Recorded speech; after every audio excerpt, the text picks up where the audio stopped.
Lahore high court के justice Shams Mahmood Mirza ने इस्तीफा दे दिया। जस्टिस शम्स महमूद मिर्जा ने इस्तीफा सदर मुमलिकत को भिजवा दिया है। जस्टिस शम्स महमूद मिर्जा ने अपना चैम्बर खाली कर दिया। जस्टिस शम्स महमूद मिर्जा ने 22 मार्च 2014 को एडिशनल जज की हैसियत से हलफ उठाया था। बात करने के लिए मोहम्मद अशफाक लाहौर से हमें ज्वाइन करेंगे। अशफाक, क्या वजह बनी है इस्तीफे की? जी बिल्कुल, 27वीं आईनी तरमीम की मंजूरी के बाद जब जस्टिस सैयद मंसूर अली शाह और जस्टिस अतर मनैला ने इस्तीफा दिया तो उसके बाद जस्टिस शम्स महमूद मिर्जा भी इस मामले पर उनका इख्तिलाफ था कि आईनी तरमीम कायदो ज़वाबत के मुताबिक मंजूर नहीं की गई।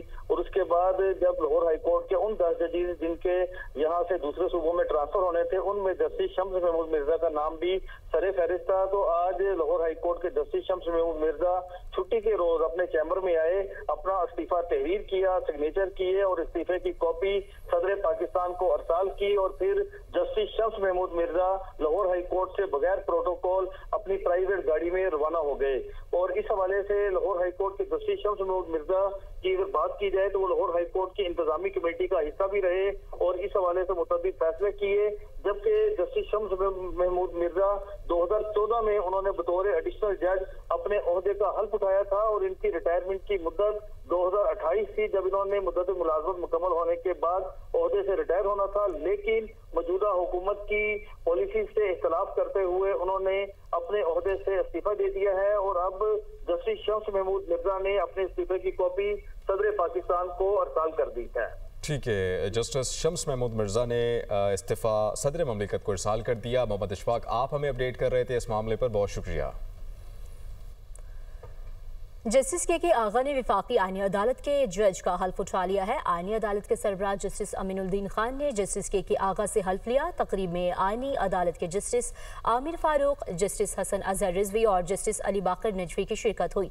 इस्लामाबाद हाईकोर्ट के चीफ जस्टिस सरदार मोहम्मद सरफराज डोगर और हाईकोर्ट जजेस भी तकरीब में शरीक हुए, जबकि इस्लामाबाद हाईकोर्ट बार एसोसिएशन के सदर वाजिद किलानी, सेक्रेटरी मंसूर जज्जा और दीगर की भी तकरीब में शिरकत हुई।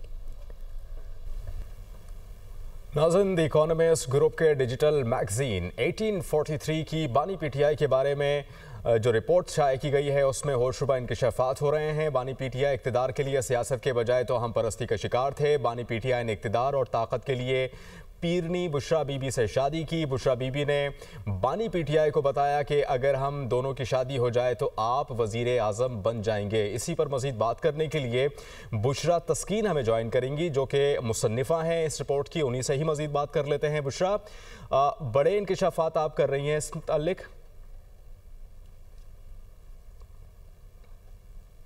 ये आपको खबर दे रहे हैं। बुशरा तस्कीन से भी इस मुतालिक बात करेंगे।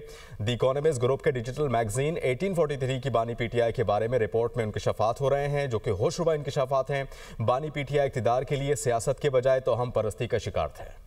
द इकोनॉमिस्ट ग्रुप के डिजिटल मैगजीन 1843 की बानी पीटीआई के बारे में रिपोर्ट में होशरुबा इंकशाफात। बानी पीटीआई की अपनी पीरनी से शादी ने पूरे मुल्क को झंझोड़ कर रख दिया। बानी इक़्तिदार के लिए सियासत के बजाय तो हम परस्ती का शिकार थे। बुशरा बीबी ने बानी पीटीआई को बताया, अगर हम दोनों की शादी हो जाए तो आप वज़ीर आज़म बन जाएंगे। बुशरा बीबी ने बानी की ज़ाती ज़िंदगी और सियासत पर अमलियात का असर रखा। बानी पीटीआई ने दुनियावी कामयाबी के लिए बुशरा बीबी की हर बात मानी। डिजिटल मैगजीन की रिपोर्ट में बताया गया कि बुशरा बीबी अमलियात पर कितना यकीन रखती थीं। घरेलू मुलाजमीन ने भांडा फोड़ दिया। बुशरा बीबी गोश्त, काले जानवर का सर और कलेजी मंगवाती थीं। रिपोर्ट में यह भी बताया गया कि बानी के दौरे हुकूमत में मेरिट महज नारों तक महदूद था। रियासती उमूर में बुशरा बीबी का कहा ही हरफे आखिर तस्वुर किया जाता था। रिपोर्ट के मुताबिक बुशरा बीबी बानी पर मुकम्मल गलबा रखती थीं। वो हर फैसला करने से पहले बुशरा बीबी से मुशावरत करते थे। बुशरा बीबी तकरीरों, फैसलों और सफर के औकात कार भी अमलियात के जरिए तय करती थीं। ये भी बताया गया कि बुशरा बीबी की इजाजत के बगैर बानी पीटीआई का तैयारा उड़ान नहीं भर सकता था। बुशरा बीबी के कहने पर वफादार साथी और देरीना मुलाजमीन को अचानक फारिग कर दिया गया। रिपोर्ट में बताया गया कि उस वक्त के army chief general Qamar Javed Bajwa से बानी की 1-on-1 मुलाकात में भी बुशरा बीबी मौजूद होती थीं। बानी पीटीआई और जनरल बाजवा की मुलाकात में ज्यादा वक्त बुशरा बीबी बोलती रहती थीं। रिपोर्ट में कहा गया, सवाल यह है, क्या अब वो पीरनी ये फैसला कर सकेंगी कि कैसे बानी को इक़्तिदार में वापस लाना है या फिर जेल में ही रहना है। दी इकोनॉमिस्ट ग्रुप के डिजिटल मैगजीन 1843 की बानी पीटीआई के बारे में जो रिपोर्ट शाया की गई है उसमें होशरुबा इंकशाफात हुए। तफसीली रिपोर्ट भी आपने मुलाहिजा की। इस पर मज़ीद बात करने के लिए शरीक मुसन्निफ़ा जो हैं बुशरा तस्कीन वो भी हमें ज्वाइन कर रही हैं। उनसे इस रिपोर्ट से मुतालिक मज़ीद बात कर लेते हैं। बुशरा साहिबा, बहुत शुक्रिया आपके इस वक्त का। ये जो रिपोर्ट आपने मुरतब की है, बनाई है, ये पब्लिश भी हुई है, किन ग्राउंड्स पर ये रिपोर्ट तरतीब दी गई है और इसमें कितने फैक्ट्स हैं, तफसीलन मैं जानना चाहूँगा आपसे। जी अस्सलाम वालेकुम, थैंक यू सो मच जी। हकायक तो जी पाकिस्तानी मीडिया में ये चीज़ें वाइडली रिपोर्ट होती रही हैं 2015 ऑनवर्ड, 2017 ऑनवर्ड आपने भी कवर करते रहे हैं। हमारे लिए इसमें से जो चीज़ थी कि ये जो भी मिथ्स हैं या रियलिटीज़ हैं इसको हम देखना चाह रहे थे कि ये पाकिस्तानी मीडिया में जो रिपोर्टिंग होती रही है आज तक उसमें सच कितना है, झूठ कितना है। तो दिस वाज द बेसिक जो इसके पीछे जो हमारी सोच थी वो यही थी। उसके बाद हमने इसमें जब काम शुरू किया तो we have conducted numbers of interview जिसमें पीटीआई के लीडर्स, खान साहब के cabinet members, household servants, family friends, Bushra Bibi के फैमिली, उनके पीछे जो पाकपतन तक हम गए। तो we have conducted a round of interviews और ये सारी जो स्टोरी है उसी के ऊपर बेस करती है। ठीक है। अच्छा बुशरा साहिबा, ये यकीनन आपने बड़ी गहराई के साथ इन्वेस्टिगेट किया होगा इस सारे मामले पर, तभी ये इतनी बड़ी रिपोर्ट आपने जो है 1843 को दी है। मैं आपसे ये जानना चाहूँगा कि ये जो इंकशाफात आप कर रहे हैं ये फैक्ट पर मबनी हैं, आप मुतमईन हैं ये सारे मामले में इन्वेस्टिगेशन करने के बाद ये सब फैक्ट्स हैं अकॉर्डिंग टू यू? जी, हमने जो स्टोरी का हिस्सा बनाया है मेरा ख्याल है 10% of what we have got actually. हम वो सारा कुछ यहाँ पे ना पब्लिश कर सकते थे, ना हमारे पास इतनी स्पेस थी और ना उसमें से बहुत सारी चीजें मतलब मीडिया के ऊपर नशर करने की, मतलब दे वर नॉट मीडिया वर्दी। तो जो भी हमने इसमें पब्लिश किया है we have done it after lot of hard work और वेटिंग एंड एवरीथिंग। ठीक है। बुशरा तस्कीन साहिबा शरीक मुसन्निफ़ा थी इस रिपोर्ट की, आपने इस मुतालिक हमसे बात की, आपका बहुत शुक्रिया। वफाकी वज़ीर इत्तलात अता तारड़ ने कहा है कि बानी पीटीआई ने इल्ज़ामात की बुनियाद पर सियासत की है। इकोनॉमिस्ट की रिपोर्ट में बताया गया कि बुशरा बीबी सरकारी फैसलों पर असरअंदाज होती थी। तमाम मामला तो हम परस्ती की बुनियाद पर हो रहा था। बानी के जितने भी फैसले थे वो रूहानियत का लिबादा ओढ़े इनकी अहलिया करती थी। इकोनॉमिस्ट लंदन का एक बहुत ही बायानाज, बहुत ही मारूफ जरीदा है। उन्होंने कल एक स्टोरी शाया की कि इमरान अहमद न्याजी के जितने फैसले हैं वो एक रूहानियत का लिबादा ओढ़े उनकी अहलिया असरअंदाज होती थी सरकारी फैसलों के ऊपर। वो बताती थी कि कौन सी तैनाती कहाँ होगी, कौन से मुल्क के साथ अच्छे ताल्लुकात होंगे, किस मुल्क के साथ थोड़ा सा रिजर्व ताल्लुकात रखने हैं। और ये तमाम मामला जो रूहानियत के लिबादे में था ये बाकायदा एक उनकी अपना एक रूहानियत का आइडिया था जिसके तहत ये फैसले किए जाते थे। और ये तमाम फैसलों पर वो ना सिर्फ असरअंदाज होती थी बल्कि वो इंश्योर करती थी कि ये हर फैसला उस पर अमल दरामद हो। तमाम तर फैसले उनकी अहलिया बताती थी बुशरा बीबी के ये फैसले किस बुनियाद पे करने हैं और उस बुनियाद पे आपने देखा बुज़दार को वज़ीर आला लगाया गया। तो ये कौन सी दीन की तालीम थी या रूहानियत थी जिसका जिक्र इस जरीदे के अंदर हुआ है, जिसके तहत पाकिस्तान की तकदीर के फैसले साबिक वज़ीर आज़म इमरान खान करते थे। और उनकी सियासत झूठ, मुनाफिकत और इल्ज़ाम तराशी के अलावा कुछ नहीं है। स्पीकर पंजाब असम्बली मलिक अहमद खान की मीडिया से गुफ्तगू जारी है, बराह रास्त दिखाएंगे आपको। जुडिशल एक्टिविज्म के जरिए इंक्रोच नहीं होगा। एग्जीक्यूटिव के इख्तियार को तो बिल्कुल मलियामेट कर दिया गया, ख़त्म कर दिया गया। And there is a Latin maxim जिसका तर्जुमा ये है कि the entity which gives birth is called mother. Parliament is considered to be mother. Parliament executive को बर्थ देती है। पार्लियामेंट 184(3) बनाती है, बताती है कि जजेस कैसे होंगे। पार्लियामेंट 199 के जरिए हाई कोर्ट्स के जजेस को बर्थ देती है। तो the place which can give birth, it has every right to question the appointments and the removals of judges, ये सब वहीं पर अभी तक मैं समझ रहा हूँ कि ये नाकाफ़ी है। मैं तो इससे एक कदम आगे की बात करता हूँ। आप दुनिया के साथ मुआवजा कर लें, आप वेस्ट में आप कोई अच्छी 2 प्रैक्टिसेस को उठा लें, आपको चले लेट्स टेक यूनाइटेड स्टेट्स, उसकी तो बड़ी लीगल उसकी जूरिस्प्रूडेंस की करेक्टनेस की बड़ी कहानी है और बड़ी बात है और बड़े लैंडमार्क जजमेंट्स हैं। तो वहाँ पे मुझे बताएं कि अपॉइंटमेंट ऑफ जजेस कैसे, वहाँ मुझे बताएं कि रिमूवल ऑफ जजेस कैसे।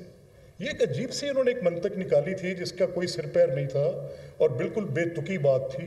अब फाइनली ये मामला दुरुस्त हुआ है और वो असहाब आज जो इसके नाक़दीन में शामिल हैं वो सिर्फ अपने पॉलिटिकल एजेंडा पर हैं। उनका कॉन्स्टिट्यूशन के साथ या एम्पावर्ड पार्लियामेंट के साथ, एक मुक़्तदर पार्लियामेंट के साथ सारी ज़िंदगी उनका रोमांस रहा, लेकिन जब अब वक्त है, जब क़याम का वक्त है तो सजदे में गिर गए जाके। अब समझ ही नहीं आ रही क्या करना।